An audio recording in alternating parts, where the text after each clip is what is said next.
Life Stories brings you tales of transformation, resilience, and the incredible power of community.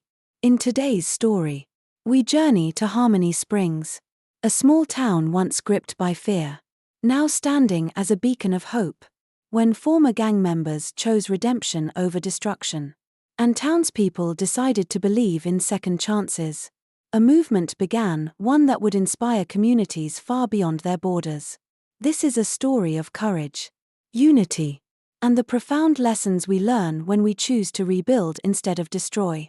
Subscribe to our channel to begin today's powerful story of hope and humanity. In the quaint town of Harmony Springs, nestled in the rolling hills of Pennsylvania, mornings were peaceful and predictable. The warm aroma of coffee and freshly baked biscuits filled Millie's diner each day, where locals gathered to share the rhythm of small-town life. On this particular morning, however, that tranquility was shattered. Emily Carter entered the diner with her father, John, as they always did on Fridays.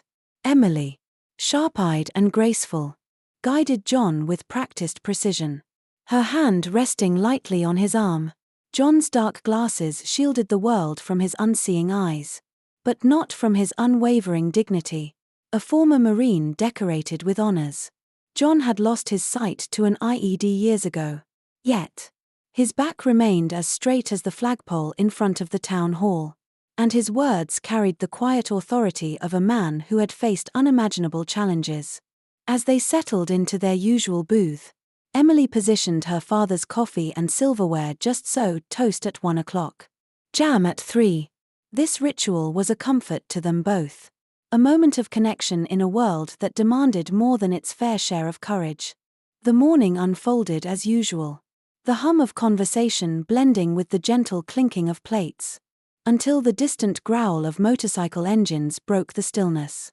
Emily's trained ears counted them, 5, 10, 15, before the first bike even pulled into the lot. She exchanged a glance with Millie, the diner's warm-hearted owner, who paused mid-pour, her hand trembling ever so slightly. The Iron Fangs had arrived. Logan Reaper Black, the gang's leader, was the first to enter. Tall, broad-shouldered, and clad in a leather jacket adorned with sinister patches, he exuded an air of menace. Behind him trailed his enforcers, gruff, hardened men who seemed to take pleasure in the tension they caused as they spread out across the diner.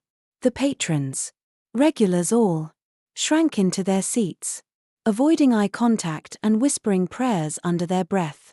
Emily didn't flinch. Her hand moved instinctively to cover her father's, a gesture of comfort and readiness. John, ever perceptive, tightened his grip on his cane. "Quite a ruckus out there," he remarked dryly. "Just some motorcycles, Dad." Emily replied evenly, though her eyes scanned the room with a calculating gaze. She noted exits, assessed potential weapons, the heavy ceramic coffee pot, the sturdy oak napkin holders, and calculated angles. Years of military training hummed beneath her calm exterior. Logan approached their booth, his boots scraping the linoleum. He leaned in, close enough for Emily to catch the stale scent of cigarette smoke and leather. "Didn't know they let blind men out without a seeing eye, dog," he sneered, his voice a low growl meant to provoke. Emily's eyes locked onto his, unyielding. "The breakfast specials are on the board," she said, her tone steady. "Order something or move along." Logan laughed, sharp and bitter. "Or what? You'll call the cops?" He leaned closer, his voice dripping with condescension. "This is Iron Fang's territory now. No one's coming to help you." John's voice broke the tension, calm but firm. "My daughter's not afraid of you, son. And neither am I. I've faced worse than a man who needs a gang to feel strong." For a moment, the room held its breath. Logan's sneer faltered, replaced by a flicker of rage. His enforcer, a hulking man called Tank, stepped closer, his hand brushing against the concealed weapon at his hip. Emily didn't blink. "Last chance," she said, her voice like steel wrapped in silk. "Order something or leave." Logan laughed again, but this time it was hollow. You're playing a dangerous game. Little girl. Emily's hand slipped into her pocket, her fingers finding her phone. She knew what this call meant. One number. One decision. Everything would change. Touch him, she said quietly, her voice cutting through the tension like a blade. And you'll spend the rest of your life wishing you hadn't. Something in her tone stopped Logan in his tracks. For the first time, he saw beyond her calm demeanor to the resolute strength of someone who had faced true darkness and survived. As Logan retreated a step, Emily's thumb brushed against the screen of her phone. Her voice, steady and commanding, spoke into the silence. Jack, she said. It's time to call in the favor. Outside, the sun climbed higher in the sky, casting long shadows across Harmony Springs. Those shadows would soon see a reckoning. But for now, the light in Emily's eyes was enough to hold the room. The Iron Fangs thought they were untouchable. They were about to learn otherwise. The rumble of motorcycles faded as the Iron Fangs reluctantly left Millie's diner. Emily Carter watched them retreat, her grip on her father's hand relaxing only slightly. Around her, the room began to stir again, as patrons exchanged uneasy glances and Millie shakily resumed pouring coffee. Emily had made the call. It wasn't a decision she had taken lightly, but as she watched Logan Black's gang swagger out of the parking lot, she knew she had done the right thing. Stay here. Dad, she said softly. Finish your breakfast. I need to step outside for a moment. John nodded, though his expression was unreadable behind the dark glasses. You know what you're doing, Em? He asked. Yes. Emily replied firmly. And so do they. She stepped out into the crisp morning air and dialed the number again. This time, the response was immediate. Carter, the voice of Colonel Jack Henderson, came through the line. Gruff and direct. We're en route. How many? Emily asked, scanning the horizon. 40. Maybe more, Henderson said. Your call shook the hornet's nest. You've got people who owe you their lives. And they're ready to stand. Emily's chest tightened, not with fear, but with a deep sense of gratitude. These were men and women she had served alongside in combat zones. Individuals who had seen the same darkness she had and understood the cost of peace. Good, she said. We'll need every one of them. By noon, the first wave arrived. Military motorcycles, trucks, and nondescript SUVs rolled into Harmony Springs, their occupants blending into the fabric of the town with practiced ease. Veterans, both men and women, stepped out, their movements deliberate and coordinated. These were not just friends, they were a family forged in the crucible of war. Colonel Henderson approached Emily near the diner, his commanding presence a quiet reassurance. His salt and pepper hair and weathered face spoke of years spent leading troops through impossible situations. You've got a plan? He asked. Emily nodded. The Iron Fangs are testing the town's limits. They think fear gives them power. We'll show them otherwise. Henderson glanced at the diner, where John was speaking with Millie, he holding up.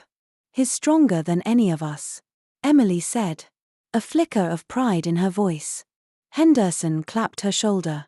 Then let's get to work. By evening, the veterans had quietly taken positions throughout the town.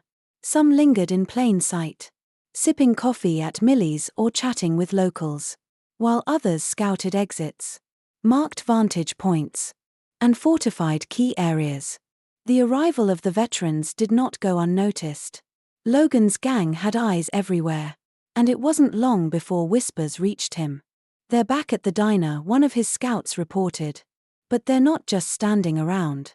These people are organized. Logan's smirk twisted into something darker. They think they're soldiers, he sneered. We'll remind them who owns this town.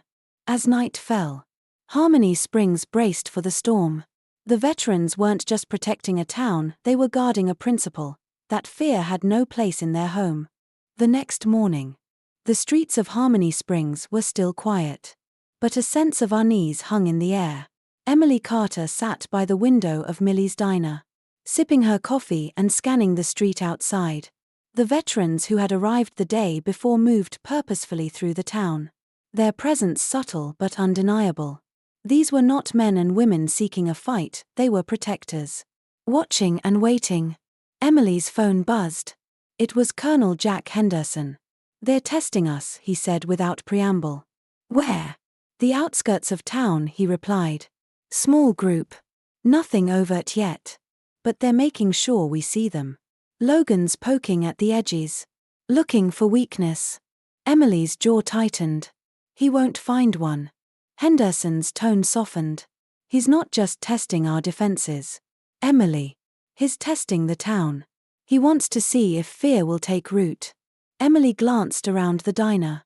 Locals whispered in hushed tones, their eyes darting toward the windows. Millie poured coffee with steady hands. But her face betrayed the tension she felt. "Then we show him we're stronger than that," Emily said. By midday, the Iron Fangs escalated. Flyers began appearing all over town on storefronts, telephone poles, and even car windshields. Each one detailed the past crimes of the reformed gang members now working with the veterans. Assault, extortion, theft, every dark deed laid bare in bold print. Logan's message was clear: these men don't deserve your trust. Emily tore one of the flyers from a lamppost, her hands trembling with anger. She didn't need to look far to see its impact. Outside the hardware store, a small group of townspeople had gathered, clutching the papers and exchanging nervous glances. "They can't just erase what they did," one man muttered. "They haven't," Emily said, stepping forward. Her voice was calm but firm, carrying the authority of someone who had faced far greater threats. "They're not erasing their past, they're transforming it. Every day. They're proving they can be better." The man looked skeptical. "And what if they can't? What if this is just a show?"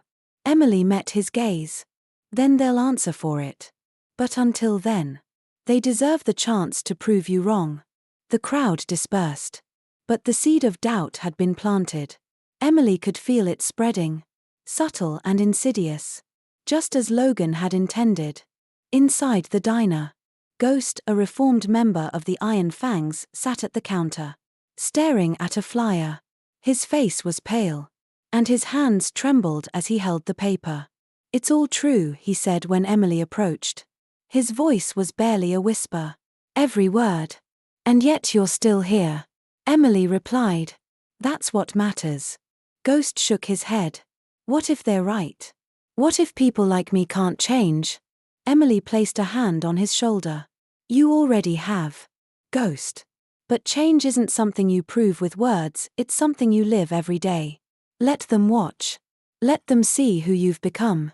Outside, another group of veterans began pulling down the flyers and replacing them with something new: photos of reformed gang members helping rebuild homes, mentoring troubled youth, and working alongside the townspeople they once terrorized.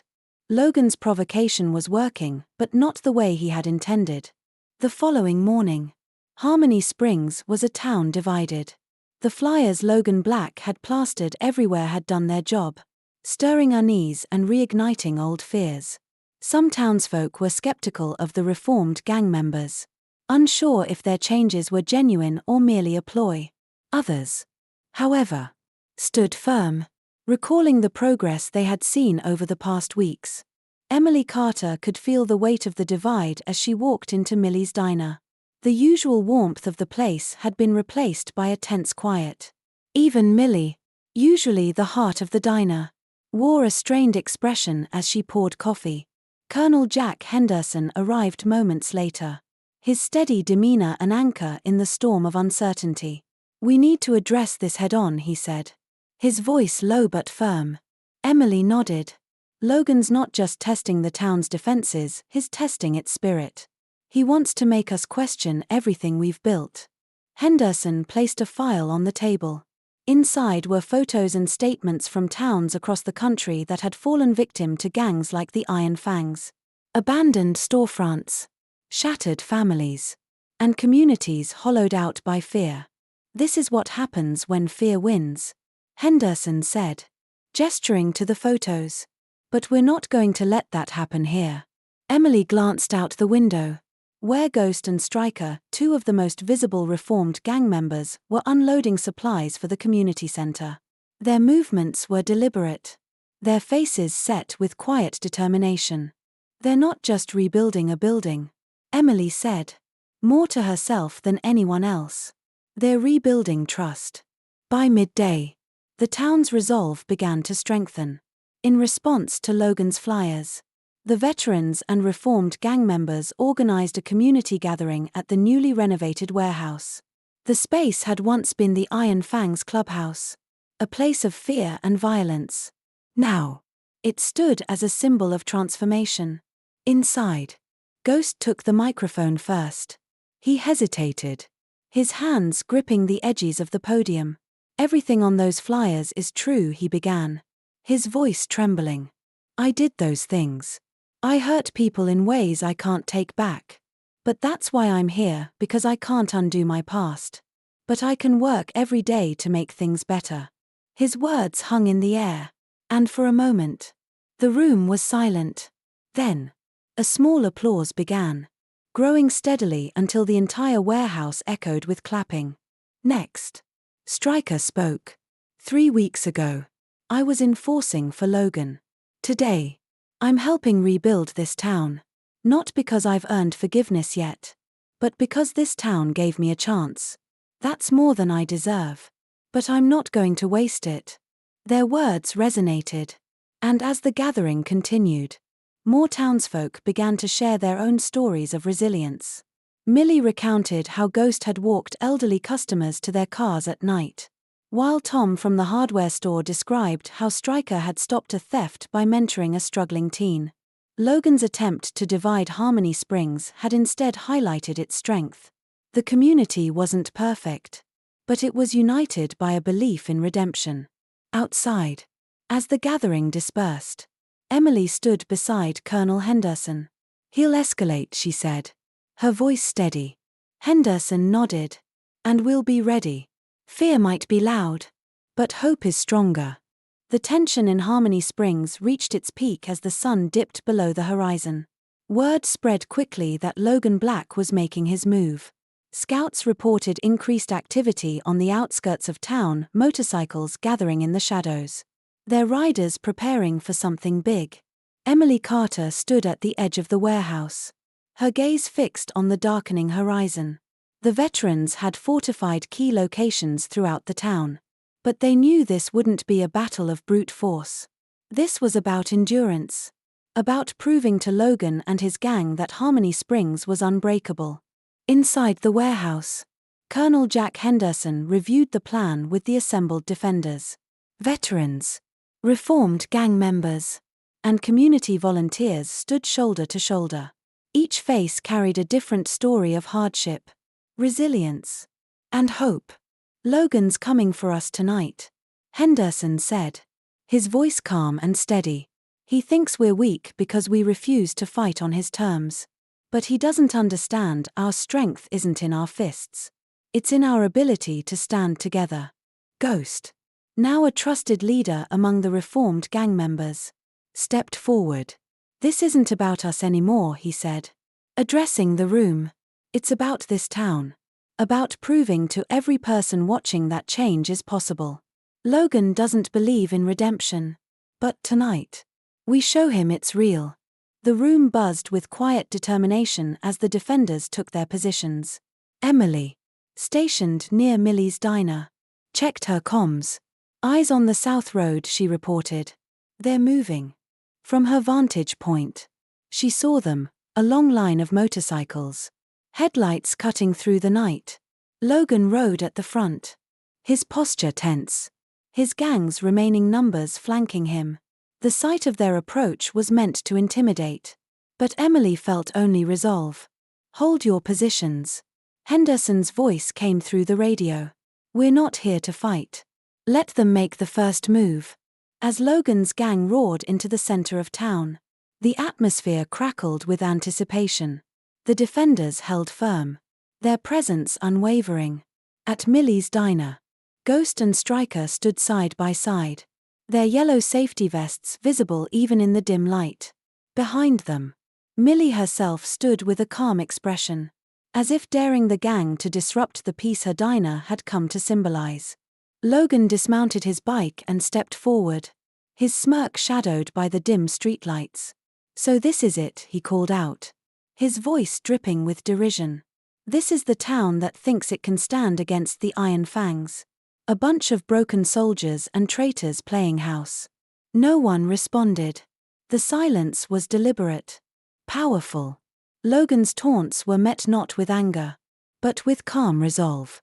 "Walk away, Logan," Emily finally said, stepping forward. Her voice carried across the street like a whip crack. "You're not going to win this. Not tonight. Not ever." Logan laughed, but there was an edge of uncertainty in it. "You think these people have your back?" He gestured to the reformed gang members. "They're just waiting for the right moment to stab you in it." "You're wrong," Ghost said, stepping beside Emily. "We're here because we've already made our choice. We're done with you, Logan. And so is this town." The standoff hung in the air like a held breath. Behind Logan, some of his men shifted uneasily. The transformation they had seen in Ghost, Striker, and the others was undeniable. Then, as if on cue, the town itself responded. Doors opened, and residents stepped outside, lining the streets. Families, shop owners, elderly neighbors all stood silently, watching. They weren't armed. They weren't yelling. They were simply there, together. A quiet wall of defiance. Logan's men faltered, one by one. Their resolve cracked under the weight of the town's unity. A few removed their gang patches and dropped them to the ground. "Logan," Emily said again, softer this time, "it's over." And in that moment, he knew it was. For a long moment, Logan Black stood frozen, his fists clenched at his sides as the weight of the situation bore down on him. The streets of Harmony Springs, once his for the taking, were no longer his playground. Instead, they stood as a testament to something he couldn't destroy: unity. Behind him, the remaining members of the Iron Fangs shifted uneasily, their bravado crumbling. The sight of the townspeople lining the streets, standing resolute without a single weapon among them, was a blow to the gang's confidence. This wasn't the fight they had been promised. Ghost stepped forward, his yellow safety vest catching the streetlights. "It doesn't have to end like this, Logan," he said, his voice steady but not unkind. "You can walk away, or you can make the same choice we did." Logan sneered, but there was no fire behind it. His gaze darted from Ghost to Emily Carter, who stood tall and unflinching beside him, and then to the faces of the townspeople who had once cowered in his presence. Now, they watched him with quiet defiance, their fear replaced by resolve. "I don't need your pity," Logan spat, though his voice wavered. "You think this makes you strong? Standing here with your yellow vests and your speeches? You're still just traitors." "No," Striker said, stepping beside Ghost. "We're not traitors. We're protectors. We're fighting for something real, for this town, for the people we once hurt." "You're still fighting for fear, Logan. And fear doesn't win here anymore." The tension was unbearable. Even the night seemed to hold its breath. Then, from behind the line of gang members, something shifted. One of Logan's men, a young rider barely out of his teens, removed his jacket and dropped it to the ground. "I'm done," the rider said, his voice barely audible but carrying the weight of his decision. "This isn't what I signed up for." His actions set off a chain reaction. One by one, more gang members removed their patches and dropped them at Logan's feet. The sound of leather hitting the pavement echoed in the quiet street. Logan's face twisted in rage and disbelief. "You cowards," he hissed, turning to his men. "After everything I've done for you." "You didn't do anything for us," one of them interrupted. "You used us. And now we see what we could have had if we'd made different choices." The anger drained from Logan's face, leaving only defeat. Slowly, He dismounted his bike. His shoulders sagged as he looked around. Realizing he was truly alone, Emily stepped forward. Her voice softer now. "It's over, Logan. You can still make a different choice. No one's beyond redemption if they're willing to try." For a moment, Logan didn't move. Then, with shaking hands, he pulled the Iron Fangs patch from his jacket and let it fall to the ground.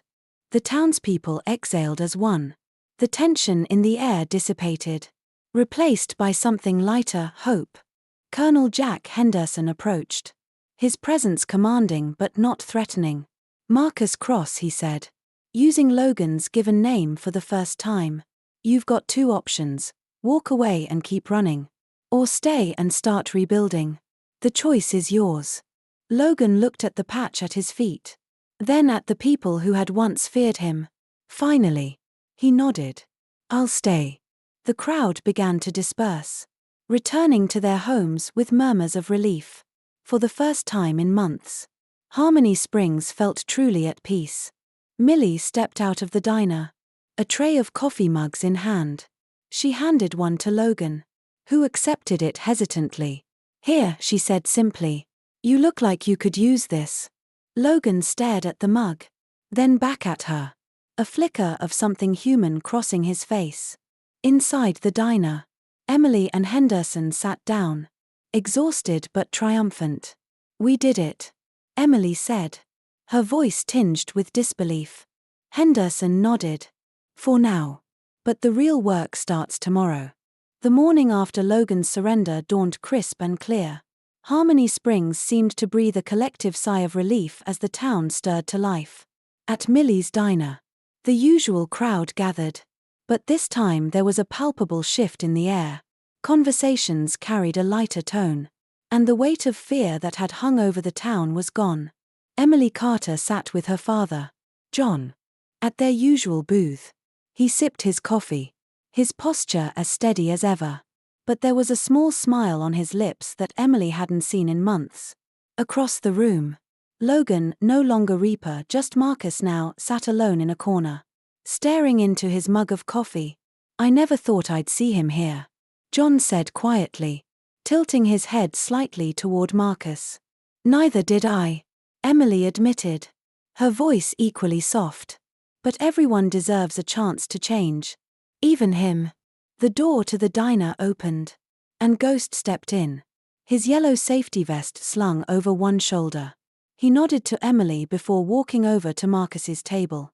Without hesitation, he set another vest down in front of him. "Time to get to work," Ghost said. Marcus stared at the vest, his jaw tight. "You think putting on this thing changes what I've done?" "No," Ghost replied, sitting across from him. "But it's a start. We don't wear these because we've fixed everything. We wear them to show we're trying. One day at a time." Marcus hesitated, then picked up the vest. His fingers traced the words Veterans Community Service printed across the back. Slowly, he nodded. "Where do we start?"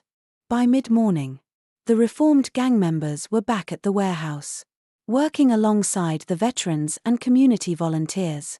The once imposing structure was now nearly unrecognizable, its intimidating facade replaced with clean, welcoming lines. Inside, plans were underway to expand the space into a community center offering job training, counseling, and support services. Marcus joined Ghost and Stryker on the loading dock, where they unloaded supplies donated by local businesses. At first, he worked silently, his face a mask of concentration. But as the morning wore on, he began to speak, hesitantly at first, then with more conviction.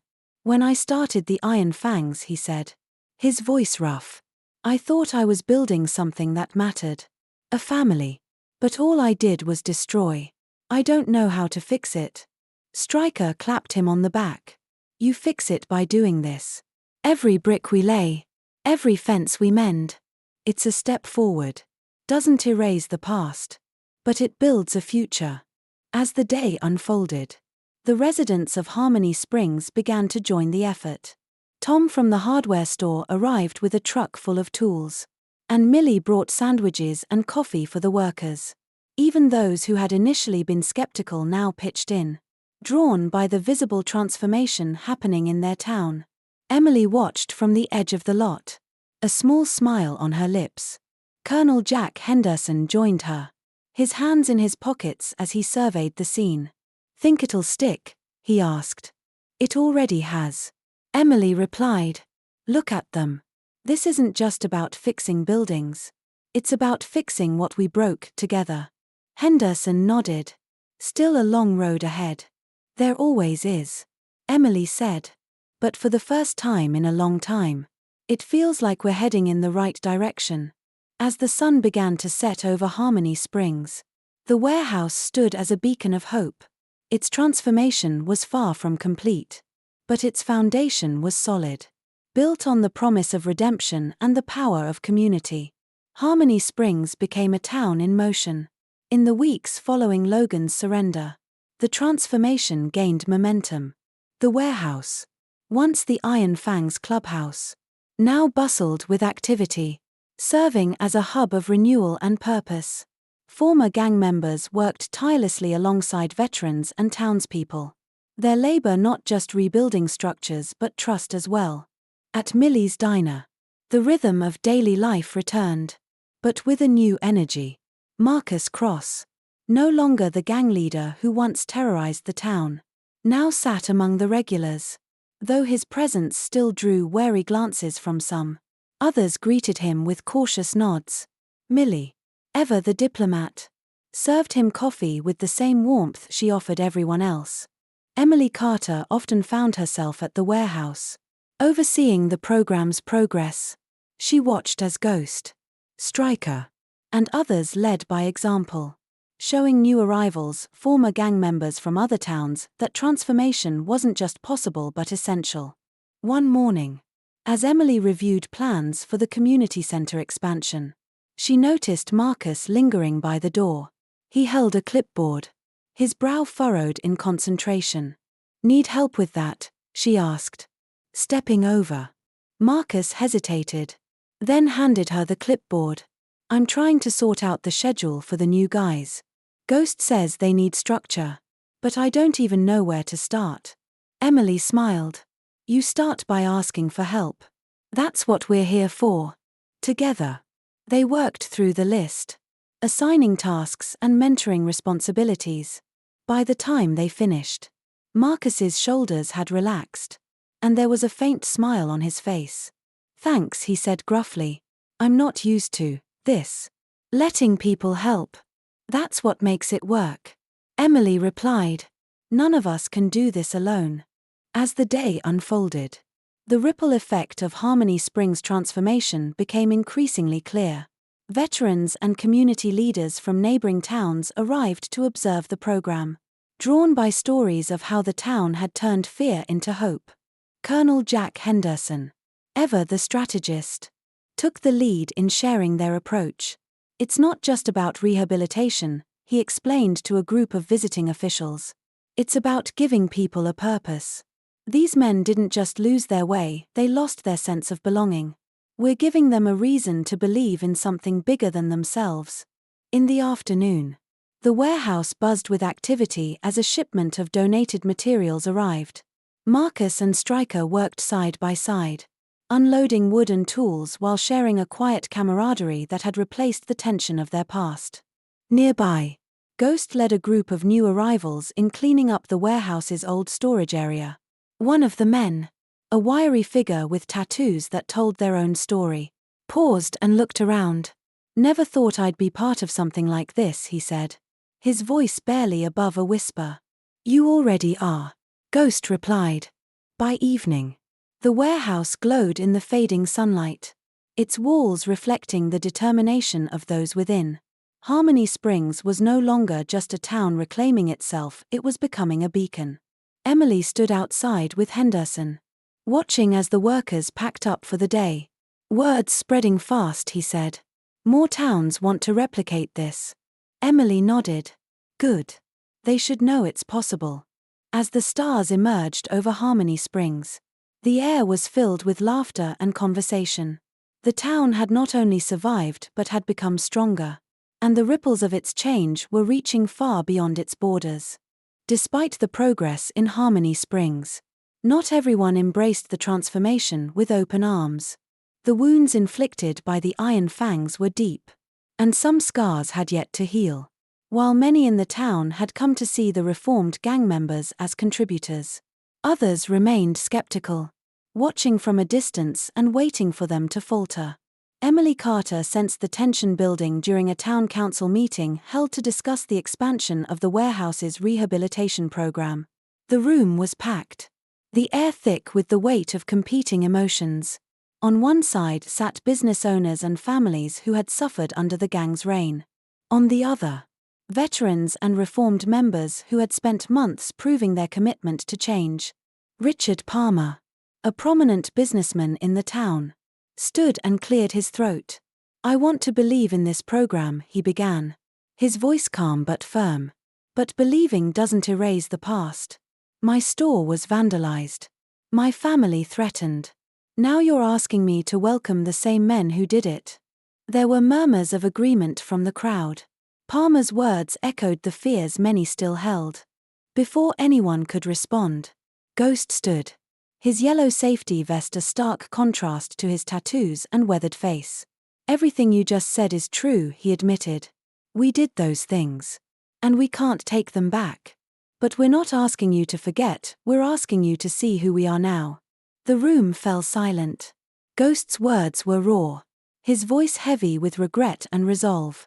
"You think this is easy for us," he continued. "Waking up every day knowing what we did. Knowing we have to prove ourselves over and over. It's not. But we do it because we owe this town. And we owe ourselves. If you give up on us, we'll understand. But please don't give up on what we're trying to build." Emily watched the crowd's reaction carefully. Faces softened, though some remained skeptical. Before anyone else could speak, Millie rose from her seat. "I've run this diner for 30 years," she said, her voice steady. "When the Iron Fangs were running things, I was scared to open my doors. But since this program started, I've seen those same men walk my customers to their cars, repair my broken windows, and refuse a single penny in return. If that's not proof of change, I don't know what is."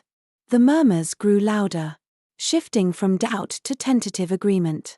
Colonel Henderson stood next, his presence commanding. "This program isn't about pretending the past didn't happen. It's about creating a future where it doesn't happen again. These men aren't asking for forgiveness, they're working to earn it. And that's a harder battle than most of us will ever fight." The council called for a vote on the warehouse expansion. The room held its collective breath as the results were tallied, 14 in favor, 10 against. The motion passed. As the meeting ended, Emily noticed Richard Palmer lingering. She approached him cautiously. "I'm not convinced," he admitted, his tone softer now. "But I'm willing to watch and see if they really mean it." "That's all we need," Emily replied. "A chance." Outside, the night was cool and quiet. Ghost and Marcus waited near the steps, their faces etched with uncertainty. "Well?" Ghost asked. "We're moving forward," Emily said, offering a small smile. "But the real work isn't over. Not even close." The reformed members exchanged glances, nodding in silent agreement. As they walked back to the warehouse, Emily felt the weight of the night lift slightly. Progress wasn't about instant results, it was about perseverance. One step at a time. The morning after the council's decision, Harmony Springs awoke to a new sense of purpose. While skepticism still lingered in some corners of the town, the expansion of the warehouse rehabilitation program was a tangible step forward. A sign that change wasn't just possible but happening. Emily Carter arrived at the warehouse early, the crisp morning air brimming with quiet activity. Marcus and Ghost were already hard at work, organizing supplies and coordinating schedules. The once imposing building had transformed into a beacon of hope, its walls painted with fresh coats of optimism and determination. "We've got 5 new recruits arriving today," Ghost said, handing Emily a clipboard. 3 from neighboring towns. 2 from the outskirts. They're rough around the edges. But they're here. That's a start. Emily scanned the list and nodded. The fact that they're willing to show up says something. As the day unfolded, the new arrivals were paired with mentors, veterans, and reformed members who had walked the same uncertain path. One of the newcomers, a wiry man named Lenny, seemed particularly guarded. His movements were stiff, his eyes darting around as if expecting judgment or rejection. Ghost took Lenny under his wing, showing him how to repair a section of fencing behind the warehouse. "I know what you're thinking," Ghost said, his tone light. "Why would these people give someone like you a chance?" Lenny hesitated, then nodded. "Pretty much." Ghost leaned on the fence post, his expression serious. "Because someone gave me a chance when I didn't deserve it. That's how it works here. We don't forget where we came from, but we don't let it define where we're going." By midday, the warehouse buzzed with energy. Tom from the hardware store arrived with another delivery, exchanging greetings with Stryker, who had become a dependable presence in the community. Millie dropped off lunch for the workers, her warm smile a constant reassurance. Outside, Colonel Jack Henderson spoke with a group of visiting officials who had come to learn from Harmony Springs' success. "The key is ownership," he explained. "These men aren't just participants in a program, they're building it themselves. That's where the real transformation happens." At the end of the day, Emily found herself on the warehouse roof, looking out over the town. From her vantage point, she could see the changes taking root: repaired buildings, bustling businesses, and a community coming together in ways she hadn't seen before. Marcus joined her, his steps slow but deliberate. He leaned against the railing, the weight of his past visible in his posture. "Do you ever stop and wonder if it's enough?" he asked quietly. "All the time," Emily admitted. "But then I look around and see people like Ghost, Stryker, and you, proving that it's worth it." Marcus nodded, his gaze fixed on the horizon. "I never thought I'd find something worth fighting for again. But this feels different." "It is different," Emily said. "Because this time, we're fighting for something bigger than ourselves." As the sun dipped below the horizon, the town of Harmony Springs stood united. Not because they had erased their past, but because they had chosen to rise above it. In the distance, the lights of the diner glowed warmly, a reminder that even the darkest nights could lead to brighter days. As the stars blanketed the sky over Harmony Springs, the town's quiet streets echoed with the hum of new beginnings. The warehouse stood tall, not as a symbol of the past, but as a promise of what could be achieved through resilience and unity. Former enemies worked hand in hand, their laughter mingling with the soft hum of the evening breeze. In Millie's diner, shared meals became shared dreams, and conversations turned to hope for the future. Emily Carter, standing by the warehouse door, felt a sense of calm. This is just the beginning, she thought. The journey had been tough, but Harmony Springs had proven that redemption wasn't just a possibility, it was a reality. If you're inspired by this story, don't forget to subscribe to our channel for more tales of courage, change, and hope. Life Stories brings you moments that matter, one story at a time.